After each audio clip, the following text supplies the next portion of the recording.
Welcome to RTV. So జనరల్‌గా మోకాలు నొప్పులు ఈ సమస్య చాలా చిన్న వయసులోనే వేధిస్తూ ఉంది. అయితే అది మనకి సీరియస్‌గా మోకాలు నొప్పులు వచ్చేసాయి, ఏదో ట్రీట్మెంట్‌కి వెళ్ళాలని ఎప్పుడు తెలుస్తుంది? అంటే ఆ లక్షణాలు ఎట్లా ఉంటాయి? సో అందరికీ సర్జరీస్, అందరికీ ఇంజెక్షన్స్ అలాంటివేనా? న్యాచురల్ వేస్‌లో కూడా తగ్గించుకోవచ్చా? అసలు స్టేజెస్ అంటే ఎలా ఉంటాయి? పూర్తి వివరాలు తెలుసుకుందాం. మనతో పాటు ప్రముఖ న్యాచురోపతి వైద్యులు డాక్టర్ జ్యోత్స్న పులిపాటి ఉన్నారు. మ్యామ్ నమస్తే అండి. నమస్తే అండి. జనరల్‌గా కూడా మోకాలు నొప్పులు ఈ ప్రాబ్లమ్ వస్తుందంటే ఏదో చెప్తూ ఉన్నారు. ఇన్‌ఫ్లమేషన్ వస్తుంది. అందువల్ల మోకాలు నొప్పులు వస్తున్నాయని. అంటే ఇన్‌ఫ్లమేషన్ వచ్చి మోకాళ్ళు అరిగిపోతాయా? అసలు ఏం జరుగుతది? అంటే ఇన్ఫ్లమేషన్ అనేది ఒక పార్ట్ ఆఫ్ మోకాలు నొప్పి. ఇన్ఫ్లమేషన్ మూలాన పెయిన్ అనేది రావచ్చు. ఇన్ఫ్లమేషన్ ఒక సిమ్టమ్ పెయిన్‌ని ఇండికేట్ చేయడానికి. ఇన్ఫ్లమేషన్ అనంటే వాపు ఉండొచ్చు, రెడ్‌నెస్ ఉండొచ్చు, పెయిన్ ఉండొచ్చు. ఇవన్నీ కూడా ఇన్ఫ్లమేషన్ సిమ్టమ్సే అన్నమాట. కాకపోతే మోకాలు నొప్పులు అనంటే దానికి కారణాలు అనేక కారణాలు ఉండొచ్చు. సో మోకాలు నొప్పులు ఎవరికైనా ఒక ఇంజరీ అయ్యి మోకాలు నొప్పులు రావచ్చు. లేకపోతే ఎవరికైనా కాలు నడిచేటప్పుడు జస్ట్ అలా ట్విస్ట్ అయ్యి మోకాళ్ళ నొప్పి పెయిన్ స్టార్ట్ అవ్వచ్చు. కాకపోతే 10 పీపుల్ని మనం తీసుకుంటే కనుక ఆల్మోస్ట్ 6 to 7 పీపుల్కి మోకాళ్ళ నొప్పుల్లోనే బికాజ్ ఆఫ్ కార్టిలేజ్ డీజెనరేషన్ మూలాన ఉంటుంది. దాన్నే మనము ఆస్టియో ఆర్థరైటిస్ అంటాం అది అన్నమాట. క్రానిక్ స్టేజ్ అంటారా? అంటే అదొక ఉండంగా కండిషను. అదొక కండిషన్. అది ఉండంగా లాంగ్ టర్మ్ అయిందనుకోండి, సాధారణంగా ఏమవుతుంది, మనకి సపోజ్ మోకాళ్ళ నొప్పి స్టార్ట్ అయింది. ఎవరైనా ఏం చేస్తాము, కొంచెం దానిపైన బామ్ రాయడము, లేకపోతే కొంచెం వేడినీళ్ళ కాపడం పెట్టుకోవడము అనేది చేస్తాం. ప్లస్ మోకాళ్ళ నొప్పులు టిపికల్గా ఆస్టియోఆర్థరైటిస్ ఎలా స్టార్ట్ అవుతుంది, అంతకుముందు ఈ మోకాళ్ళ నొప్పులు అనేది ఈవెన్ 70+ ఇయర్స్ వాళ్ళల్లో కూడా మనం ఏదో అలా అలా చూసేవాళ్ళం. కానీ ఇప్పుడు ఈ డీజెనరేషన్ అనేది, కార్టిలేజ్ డీజెనరేషన్ అనేది రైట్ ఫ్రమ్ 30s నుంచి చూస్తున్నాం. అంత ఫాస్ట్గా ర్యాపిడ్గా మనం ఈ చేంజెస్ చూస్తున్నాం అన్నమాట. అది బికాస్ ఆఫ్ వేరియస్ రీజన్స్ ఉండొచ్చు. ల్యాక్ ఆఫ్ ఎక్సర్సైజ్ ఉండొచ్చు, ఫుడ్ కైండ్ ఆఫ్ ఫుడ్ మనం తీసుకుంటున్నాము దాని మూలాన ఉండొచ్చు, ఓవర్ వెయిట్ అనేది పెరిగిపోతూ ఉంటే కనుక బాడీ లోడ్ అంతా కూడా కంప్లీట్లీ నీస్ పైనే వస్తుంది. బికాజ్ నీసే మన వెయిట్ బేరింగ్ జాయింట్స్. కాబట్టి ఇవన్నీ అనేక కారణాల మూలన మోకాళ్ళ నొప్పుల ఏజ్ అనేది మనము 30s నుంచి చూస్తున్నాం అనమాట. సో ఎవరికైనా ఎలా ఉంటాయి బేసిక్గా సిమ్టమ్స్? ఏమీ లేదు, కొంచెం చిన్నగా పెయిన్ స్టార్ట్ అవుతూ ఉంది. ఫస్ట్ మెట్లు దిగేటప్పుడు పెయిన్స్ అనేది ఎక్స్పీరియన్స్ చేస్తారనమాట. సో మెట్లు దిగేటప్పుడు హెల్దీ ఇండివిజువల్ కంటే మెట్లు ఎక్కేటప్పుడు పెయిన్ వస్తుంది. అది మోకాలు నొప్పులు అనుకోమా? అది కూడా మోకాలు నొప్పులే. కానీ ఫస్ట్ దిగేటప్పుడు అది గ్రేడ్ 1 ఉంటుందన్నమాట. మెట్లు దిగేటప్పుడు మనకి మోకాళ్ళ నొప్పులు ఎక్స్పీరియన్స్ చేస్తాం. తర్వాత మెట్లు ఎక్కేటప్పుడు అనేది పెయిన్ ఎక్స్పీరియన్స్ చేస్తారు.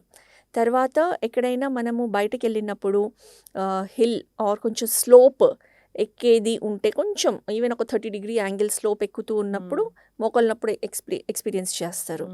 సో తర్వాత స్లోప్ దిగేటప్పుడు ఇంకా ఎక్కువ ఎక్స్పీరియన్స్ చేస్తారనమాట. కంట్రోల్ ఉండదు.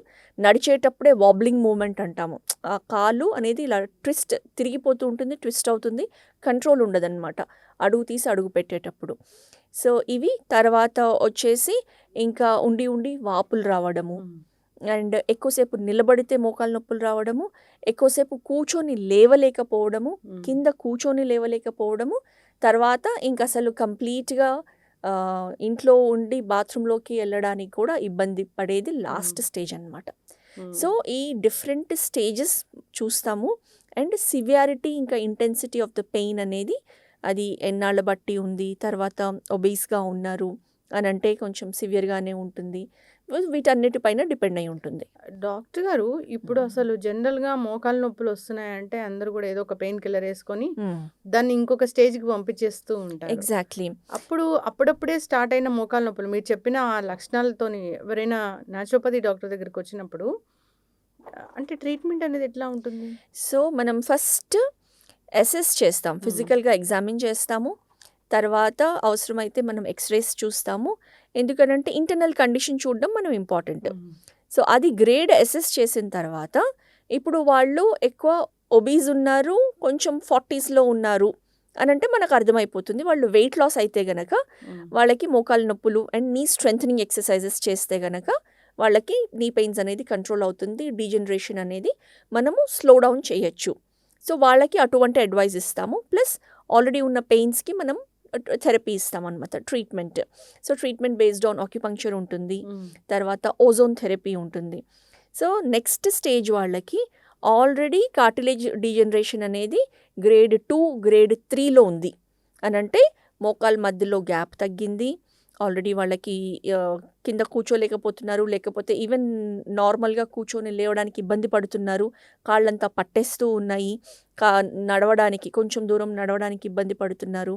ఇలాంటి వాళ్ళకి వచ్చేసి మనం అసెస్ చేసిన తర్వాత అలాంటి వాళ్ళకి మనం హోలిస్టిక్గా నీ స్ట్రెంథనింగ్ ఎక్సర్సైజెస్ ఆర్ యోగా అనేది మనం ఖచ్చితంగా మన ట్రీట్మెంట్ ప్రోటోకాల్లో ఇంక్లూడ్ చేస్తాము. అండ్ ఓజోన్ థెరపీ, అది ఓజోన్ అనేది మనకి ఆక్సిజన్ నుంచే ఉత్పత్తి అయిన గ్యాస్ ఫామ్, అందులో వచ్చేసి కార్టిలేజ్ని రీజనరేట్ చేసే ప్రాపర్టీస్ ఉన్నాయి. ఏంటి ఓజోన్ థెరపీ? ఓజోన్లో కూడా స్పెసిఫిక్గా ప్రోలోజోన్ థెరపీ అనేది యూస్ చేస్తామన్నమాట. అది ఇంజెక్టబుల్ ఫామ్లోనే ఉంటుంది, బికాస్ ఇంటర్నల్గా సెండ్ చేయాల్సి ఉంటుంది. కానీ దాంతోపాటు మనం న్యాచురోపతి ప్రిన్సిపల్స్ అప్లై చేసి బాడీని యాజ్ అ హోల్ మనం ట్రీట్ చేస్తాం. సో వెయిట్ లాస్ అవ్వాలనంటే వెయిట్ లాస్ని చేపిస్తూ వాళ్ళకి డైటరీ గైడ్లైన్స్ ఇస్తాము, తర్వాత నీ స్ట్రెంథనింగ్ చేపిస్తాము, ఈ థెరపీస్ ఇస్తాము.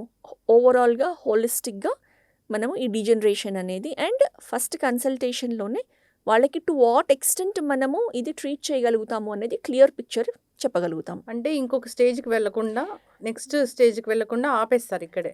ఆపేయలేము. ఎందుకు అని అంటే ఇది ఒక న్యాచురల్ ఏజింగ్ ప్రాసెస్తో వచ్చే ప్రక్రియ. కాకపోతే డీజనరేషన్ అనేది స్లో డౌన్ చేయడానికి హెల్ప్ చేయగలుగుతాం. ఓకే. అండ్ పెయిన్ ఇంక్రీజ్ కాకుండా హెల్ప్ చేయగలుగుతాము. తర్వాత మోకాలని స్ట్రెంథెన్ చేసామనుకోండి, యాక్టివిటీస్ అనేది లిమిట్ చేయాల్సిన అవసరం లేకుండా వాళ్ళు మనకు కావాల్సింది ఏంటి, నిత్య జీవితంలో మనకి రెగ్యులర్గా చేసుకునే పనులు చేసుకోగలగడము అనేది ఇంపార్టెంట్. ఏవి నొప్పుల్ని ట్రిగ్గర్ చేస్తాయి అంటే ఏదైనా ఫుడ్స్ తీసుకుంటే వంకాయ, గోంగూర ఇలాంటివి తీసుకున్నప్పుడు నొప్పులు ఎక్కువ అయితే ఇలా చెప్తూ ఉంటారు కదా డాక్టర్ గారు, వాస్తవమేనా అది? ఇప్పుడు ఇన్ఫ్లమేటరీ ఫుడ్స్ అని అంటే anything which is not natural, processed foods, junk food, artificially flavoured foods, preservatives ఉన్న foods, stale food. So fresh food కాకుండా ఇన్ఫ్లమేషన్ని ఇంక్రీజ్ చేసే ఇలాంటి ఎటువంటి ఫుడ్స్ అయినా కానివ్వండి మనకి న్యాచురల్గా బాడీలో ఇన్ఫ్లమేషన్ పెంచుతాయి, ప్లస్ ఆటోమేటిక్గా అది నీస్లో కూడా రిఫ్లెక్ట్ అవుతుంది. అండ్ మీరు ఇందాక చెప్పిన లిస్ట్ ఆఫ్ ఫుడ్స్ అనేవి జనరల్గా ఇన్ఫ్లమేషన్ ఇంక్రీజ్ చేస్తాయి. ప్లస్ ప్రతి ఒక్కళ్ళకి కొందరికి మిల్క్ ఇంటాలరెన్స్ ఉంటుంది, even that can cause inflammation అనమాట. సో అది ఇండివిజువల్గా చెక్ చేసుకొని ఈ ఇన్ఫ్లమేషన్ అనేది ఇంక్రీజ్ చేయకుండా ఇన్ఫ్లమేషన్ తగ్గించే డయట్, న్యాచురోపతి డైట్ అనేది ఇన్ఫ్లమేటరీ డైట్ అనేది కూడా చాలా ఖచ్చితంగా యాంటీ ఇన్ఫ్లమేటరీ డైట్. తర్వాత ఇన్ఫ్లమేషన్ తగ్గించడానికి మనం ఓజోన్లోనే ఐవి ఓజోన్ డ్రిప్ అనేది కూడా మనం బాడీలోకి, బికాస్ క్విక్గా అబ్జార్బ్ చేయగలిగేది కంప్లీట్ డైరెక్ట్ బ్లడ్ స్ట్రీమ్లో వెళ్ళినప్పుడు ఓజోన్. సో ఆ థెరపీ కూడా మనం యూస్ చేస్తాం అన్నమాట. ఇప్పుడు మోకాళ్ళు అరిగిపోయాయి, కిరుకిరుమని సౌండ్ వస్తుంది నడుస్తుంటే, దానికి కూడా ట్రీట్మెంట్ ఉంది? సో ఆల్రెడీ కిరుకిరుమంటున్నాయి అని అంటే అది ఆల్మోస్ట్ గ్రేడ్ 3, గ్రేడ్ 4లో ఉన్నట్లు. సో గ్రేడ్ ఎట్లా భరిస్తారు డాక్టర్? చాలా మంది భరించి ఆ స్టేజ్లో కూడా వస్తారండి. ఆ స్టేజ్లో వచ్చి నడవడానికి ఇబ్బంది పడుకుంటూ 60+, ఈవెన్ 70 years, ఈవెన్ 80+ వాళ్ళని కూడా ట్రీట్ చేసాం. బికాజ్ ఆ పాయింట్ ఆఫ్ టైంలో మనము వాళ్ళకి ఫస్ట్ పెయిన్ రిలీఫ్ ఇవ్వాలి. కంప్లీట్గా అరిగిపోయిన దాన్ని మనము 100% రివర్స్ చేయలేము, బట్ కొంతవరకు అప్ టు 70-80% వాళ్ళకి మనము స్లోగా రీజనరేట్ చేసే కొన్ని పద్ధతులు, కొన్ని సప్లిమెంట్స్ కానివ్వండి, కొన్ని డైటరీ థింగ్స్ కానివ్వండి మనం సజెస్ట్ చేస్తాం.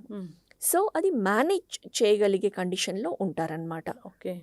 సో మోకాల నొప్పులకి ట్రీట్మెంట్ అనేది ఉంది అంటే కాంబినేషన్ ఆఫ్ ట్రీట్మెంట్ ఉంటుంది ఇక్కడ. ఓజోన్ థెరపీ ఉంటుంది, సో డైట్ ఉంటుంది, యోగా ఉంటుంది. అసలు మోకాలు నొప్పులే వస్తున్నాయి, కాలే కదపలేని స్థితిలో ఉన్నారు అంటే వాళ్ళు వాక్ చేయాలా, ఏదైనా ఎక్సర్సైజ్ చేయాలా? డాక్టర్ చెప్పినా కానీ చేయలేని పరిస్థితి అంటే ఎట్లా ఉంటుంది, చెయ్యాలా వద్దా? సో అసలు కాలే కదపలేని సిచ్యువేషన్లో ఉంటే కనుక ఇంకది ఆల్మోస్ట్ అక్యూట్ పెయిన్ వచ్చింది అని ఏదో ఒకటి ట్రిగ్గర్ చేసి ఉంటుంది ఆ అక్యూట్ పెయిన్ రావడానికి. సో ఫస్ట్ అయితే నిదానంగా ఫస్ట్ వాళ్ళకి పెయిన్ తగ్గించి అప్పుడు కూడా మనం ఓజోన్ థెరపీ ఇస్తే కనుక పెయిన్ తగ్గుతుంది. చాలామంది అలా ఇబ్బంది పడుకుంటూ కూడా వచ్చి ఒక సెషన్ మా వద్దకు వచ్చినప్పుడు పైకి రాలేని కండిషన్లో ఉంటే కిందకి వెళ్ళి కార్లోనే ట్రీట్మెంట్ ఇచ్చి కూడా వాళ్ళకి హెల్ప్ చేసామన్నమాట. సో అలాంటి వాళ్ళకి కూడా మనం ట్రీట్మెంట్ అందజేస్తాము. కాకపోతే వాళ్ళ కండిషన్ ఎంతవరకు చేయగలుగుతాము చేసాము. చాలా ఉపయోగపడింది కూడా ఇప్పుడు అలాంటి మోకాలు వాళ్ళకి. నొప్పులు ఉన్న వాళ్ళు ఏదైనా దాన్ని స్ట్రెంథనింగ్ ఎక్సర్సైజ్ అంటే ఏమైనా ఉంటుందా? ఫస్ట్ మనము వాళ్ళని ఇప్పుడు ఆల్రెడీ స్వెల్లింగ్ చాలా ఉంది, పెయిన్లో ఉన్నారు. ఫస్టే మనము ఎక్సర్సైజ్ చేయించలేము. స్ట్రెంథనింగ్ ఎక్సర్సైజ్ అనేది ఫస్ట్ మనం వాళ్ళ పెయిన్ అడ్రస్ చేస్తాం. ఆ పెయిన్, ఇన్ఫ్లమేషన్, స్వెల్లింగ్ అన్నీ తగ్గి నిదానంగా వాళ్ళకి అప్పుడు మనము వాళ్ళని స్లోగా ఇది ఒక ప్రాసెస్ లాగా చేసి స్లోగా మనం ఈ యోగిక్ ఎక్సర్సైజెస్ అనేది ఇన్కార్పొరేట్ చేస్తాం. అప్పుడప్పుడే మోకాలు నొప్పులు వస్తున్నాయి అన్న వాళ్ళకి వాకింగ్ చేస్తే మంచిదా? సో మోకాలు నొప్పులు అప్పుడప్పుడే స్టార్ట్ అవుతున్నాయి అన్న వాళ్ళకి వాకింగ్ అనేది సజెస్టబుల్ కాదండి. ఎందుకనంటే వాకింగ్ అసలు 2 కైండ్స్ ఆఫ్ వాకింగ్ చేస్తాం. ఒకటి జస్ట్ అలా బయటకి వెళ్ళి కొంచెం ఆ ఫ్రెష్ ఎయిర్లో మనం బ్రీత్ చేసుకుంటూ అలా బయటకి వెళ్ళి రావడం, అది ఒక one kind of walking. The other kind of walking ఏంటి? Walking as an exercise. మనం బ్రిస్క్ వాక్ చేస్తామన్నమాట. So first kind of walking just అలా బయటకు వెళ్ళి ఒక 20 నిమిషాలు అర్ధగంట అలా తిరిగి వస్తాం మెల్లగా స్లో పేస్లో అని అంటే అది ఓకే. బట్ అలాంటప్పుడు కూడా జాగ్రత్తలు తీసుకోవాలి. కరెక్ట్ అయిన షూస్ వేసుకోవడము, కుషనింగ్ ప్రాపర్గా ఉండేటట్లు చూసుకోవాలి. తర్వాత ఎగుడు దిగుడు సర్ఫేసెస్ పైన నడవకుండా అవాయిడ్ చేయాలి. ప్లెయిన్ సర్ఫేసెస్లో వెళ్ళడము, అలాంటివన్నీ కూడా జాగ్రత్తలు చేసుకుంటూ ఇలాంటి వాకింగ్ పర్వాలేదు చేసుకోవచ్చు. అది కూడా బిగినింగ్ స్టేజ్ ఆఫ్ పెయిన్లో ఉన్న వాళ్ళకి. కానీ చాలామంది అనుకుంటారు ఇప్పుడు ఒబీస్గా ఉన్నారు, లావుగా ఉన్నారు, మోకాలు నొప్పులు వచ్చినాయి, సో వెయిట్ తగ్గమని అడ్వైస్ చేస్తాం. వెయిట్ తగ్గాలి అని అంటే వాకింగ్ సజెస్ట్ చేస్తారు చాలామంది. బట్ వాకింగ్ చేస్తే అలాంటి వాళ్ళకి ఇంకా మోకాలు నొప్పులు అనేది ఎక్కువ అవుతాయి. బికాజ్ ఆల్రెడీ ఓవర్ వెయిట్ ఉన్నారు, ఫాస్ట్గా నడుస్తున్నారు వెయిట్ తగ్గే ప్రక్రియలో. So complete wear and tear అనేది ఇంక్రీజ్ అవుతుంది, పెరుగుతుంది. కాబట్టి చేయకూడదు. డాక్టర్ గారు, ఇప్పటివరకు మోకాలు నొప్పులే రాలేదు, రాకూడదు అని అంటే ఐడియల్ బాడీ వెయిట్ మెయింటైన్ చేయడము, తర్వాత ఓవరాల్గా బాడీ ఫిట్నెస్ పెంచుకోవడము, మన muscles, thigh muscles, back of thigh muscles, calf muscles, వీటిని స్ట్రెంథెన్ చేసుకునే ఎక్సర్సైజ్ చేయడము. కొన్ని యోగాసనాస్ ఉన్నాయి. ఫర్ ఎగ్జాంపుల్ ఉత్కటాసన్, స్క్వాటింగ్ పాస్చర్స్, అలాంటివి చేసినప్పుడు ఈ మజిల్స్ అనేది బాగా స్ట్రెంథెన్ అవుతాయి. తర్వాత సూర్య నమస్కారాలు ఉన్నాయి. సర్టన్ కైండ్ ఆఫ్ ఆసనాస్, ధనురాసనం, లేకపోతే మనకి శలభాసనం లాంటివి. సో ఇట్లాంటివి అన్నీ కూడా మనకి lower body, especially front of thigh, back of thigh, ఇవన్నీ కూడా మనకి స్ట్రెంథెన్ చేస్తాయి. అప్పుడు ఈ మోకాళ్ళ పైన లోడ్ అనేది ఈ మోకాళ్ళు తీసుకోకుండా ఈ మజిల్స్ ప్రొటెక్ట్ చేస్తాయి అన్నమాట. చాలా చక్కగా చెప్పారు డాక్టర్ గారు. అంటే మోకాలు నొప్పులు ఏ స్టేజ్లో ఉన్నా మనం నొప్పుల్ని తగ్గించవచ్చు. అది ఇంకో స్టేజ్కి వెళ్ళకుండా మనం దాన్ని కొన్ని రోజుల వరకు పోస్ట్పోన్ చేయొచ్చు, నెక్స్ట్ లెవెల్ వెళ్ళకుండా కూడా చేయొచ్చు. నెక్స్ట్ సర్జరీని పోస్ట్పోన్ చేయొచ్చు వాళ్ళు ఉన్న కండిషన్. అది కూడా ఏ కండిషన్లో మన దగ్గరికి వచ్చారు అన్న దాన్ని అంటే ర్యాండమ్గా ఇట్లా చెప్పలేము, పర్సనల్గానే చూడాల్సి ఉంటుంది. మోకాలు నొప్పులతో ఇబ్బంది పడే వాళ్ళు ఇన్ఫ్లమేషన్ ఉన్న ఫుడ్స్ మాత్రం అవాయిడ్ చేయాలి. సో యాంటీ ఇన్ఫ్లమేటరీ డైట్ అనేది కూడా ఒకటి ఈ మధ్య చాలా వైరల్ అయింది కాబట్టి అలాంటివి తీసుకుంటే మంచిది. అందరూ కూడా ఫాలో అవ్వాలని కోరుకుందాం. ఇంకా ఏమైనా డౌట్స్ ఉన్నాయంటే కాంటాక్ట్ చేయాలని కోరుకుందాం. ధన్యవాదాలు. నమస్తే అండి.